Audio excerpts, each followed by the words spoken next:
People that are genuine and have ideas, like Andrew Yang is another one. He has like a ridiculous number of ideas. I don't know if you've seen like. He thinks all cops should be purple belts in jiu-jitsu. Yeah, I like it. I'm like, go Andrew. So, Lex Friedman was recently on the Joe Rogan Experience, and he talked a little bit about Andrew Yang and how he doesn't think job loss due to automation is as big a deal as Andrew says. I think Lex actually gets it wrong in a few ways, and it surprises me that an AI researcher at MIT is not thinking exponentially. I like Lex. He seems like a really nice and smart guy, MIT researcher. I'm just some jackass on the internet. Who are you gonna believe? Probably that guy. So I'm not gonna refute him with my own opinions. I'm gonna do my best to find other much smarter people than me to make my points for me. Intro.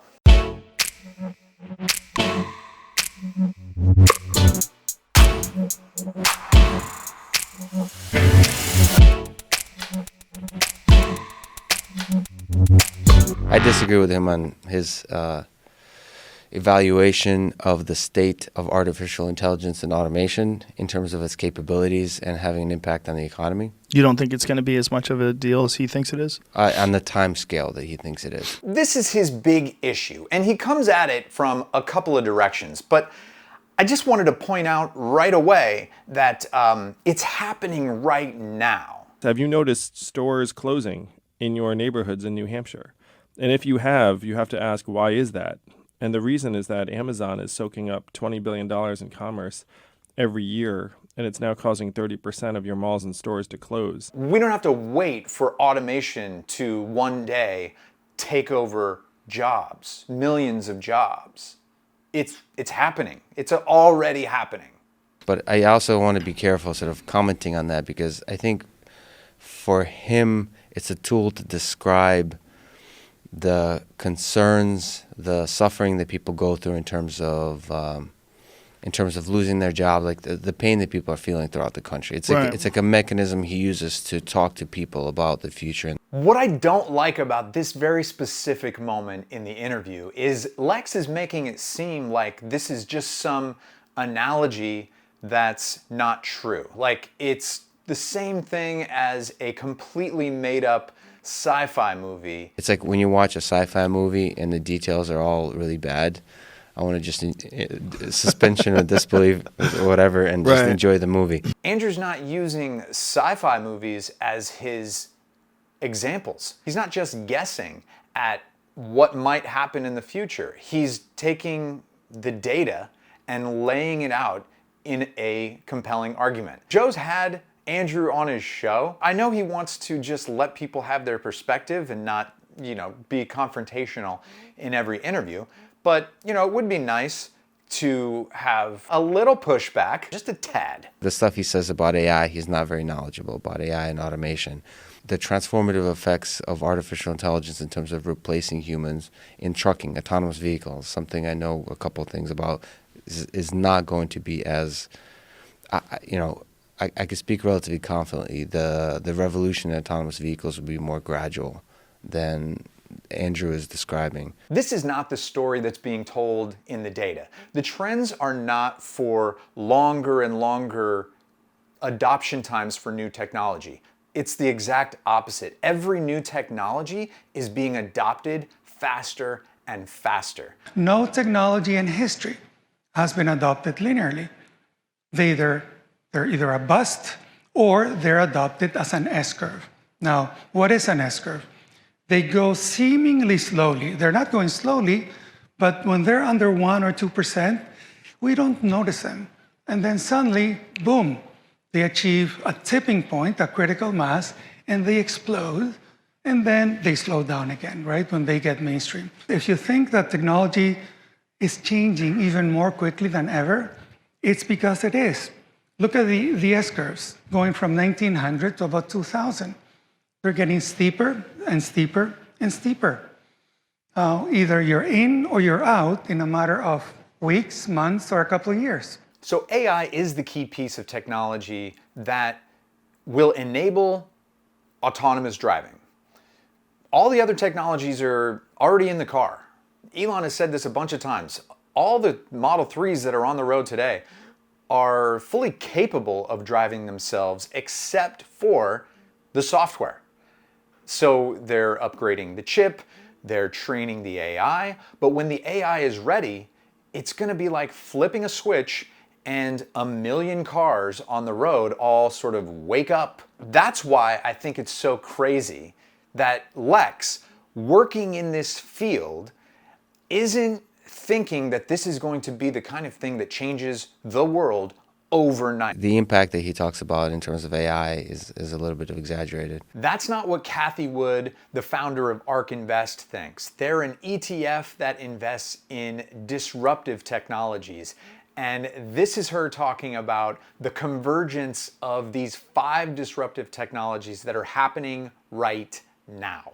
The last time the yield curve inverted, and was inverted during a very strong period of economic activity, was during the last period of massive innovation. It was in the late 1800s, early 1900s, the 50 years to 1929. The innovations back then, of course, were electricity, telephone, and the internal combustion engine. And what we're trying to communicate here is we have never been in a period of innovation like we are now. If we were measuring this on the Richter scale in terms of impact on the global economy, this would be a 9 compared to maybe a 5 or 6 in the late 1800s, early 1900s. So you can see you have to look back that far to the late 1800s, early 1900s to see multiple innovation platforms evolving at the same time. And these exponential technologies are actually converging and affecting each other and creating something that's not just exponential, but more, double exponential, or who knows. Elon Musk has even mentioned that self-driving is experiencing a double exponential. We have a double exponential at work. We have an exponential increase in hardware capability, and we have an exponential increase in software talent that is going into AI. So whenever you have a double exponential, it's very difficult to predict. People's predictions are almost always going to be too conservative in terms of thinking it'll be further out than it is. And that's what I think is happening in this interview. The double exponential is real, man. And yeah, the convergence of all these new technologies is helping to create a bunch of new businesses. There are more unicorn companies than ever. And each of these logos is a billion-dollar startup. Look how fast it accelerates to 2015. The rate at which entrepreneurs, all of you, are creating companies, shots on goal, maybe 1 in 1,000 will succeed and be a unicorn. And then today, we're at 360 unicorns in 2019. These are not the jobs that are going to help replace all the jobs that were displaced by the unicorn companies. There'll be some job replacements, so on, but it's not this artificial intelligence trucks will completely replace your job. So a transition to fully electric and autonomous vehicles in 10 years does seem a little crazy, even for a technologically advanced time period that we're living in, where adoption of new tech is happening faster and faster and faster. But this has happened before. Can transportation really get disrupted that quickly? I went back to the horses and the cars to see how quickly that adoption happened in the whole United States. Interestingly, what I found was that it went from 0 to about 95% in 20 years, nationally. But that's not that interesting. What was interesting is that from the tipping point to about 80%, which is when markets slow down, happened in 10 years. In 10 years. Now, this is more than 100 years ago, right? Even more interesting, this happened while we built 2 brand new industries, the auto industry and the oil industry. I mean, we're building it as we went. That's right, even way back in the early 1900s, when we were switching from the horse and buggy to the automobile, it happened essentially in 10 years while we fought wars, while we built all the factories and all the roads for these cars, it all happened in 10 years. So anyone who tells you a disruption cannot happen in 10 years is not looking at the evidence. So for Lex to say that it's going to take a long time for autonomous vehicles to take over just doesn't make it seem like he understands how technology works as well as Andrew Yang. Have you heard your friend Elon Musk saying there won't be steering wheels soon? Long term, my guess is that there isn't a steering wheel in most cars. It would be something that you would have to special order or something like that. Yeah. Wow. Might want to believe Elon. It's worked out for me and my stock price. Well, like I said, a million really good ideas. He's open-minded. So in terms of, I think, the nice role of a president is to have ideas, like the Purple Belt one, sort of inspire people and inspire Congress to implement some of those ideas and be open-minded and not take yourself seriously enough to think that you know all the right answers. Bernie is like that. Bernie is not like that. When's the last time you heard Bernie go, yeah, you know what? I was wrong. Yeah, I was wrong about that. Let's do it your way. Bernie's been saying the same thing since like 40 years ago when he was 78. But that's okay. He has a million other ideas. And UBI, nevertheless, the universal basic income or some kind of support structure of that kind, nevertheless could be a very good idea for people that lose their job, for people to be mobile in terms of going from one type of job to another type of job, so continually learning through their life. It's just that artificial intelligence in this case, I don't think will be the enemy. And I agree. I don't think artificial intelligence or any of this new technology is or should be viewed as the enemy. It should be viewed as a way to help free society. So losing jobs should be viewed as a good thing. But the thing to worry about is this transitional period where we kind of have to figure out how society is going to work post way less jobs or new kinds of jobs. Like, how long is it going to take us to figure out all these new kinds of jobs? Because this transition is going to happen fast. The thing that's most confusing about this video is Lex's positive stance on UBI, but very conservative stance on how quickly autonomous vehicles will take over and AI in general for other jobs. If the transition is going to be so gradual, then a UBI is not really necessary. So why would that be such a great idea if it wasn't necessary? You're saying a gradual change is going to happen with these technologies. Well, during those gradations, you're going to see the job losses rise and rise and rise. And so why wait until the end to implement something like a UBI? And Lex's argument of saying, it's sort of further out into the future, just sort of makes it seem like we'll just be able to handle it.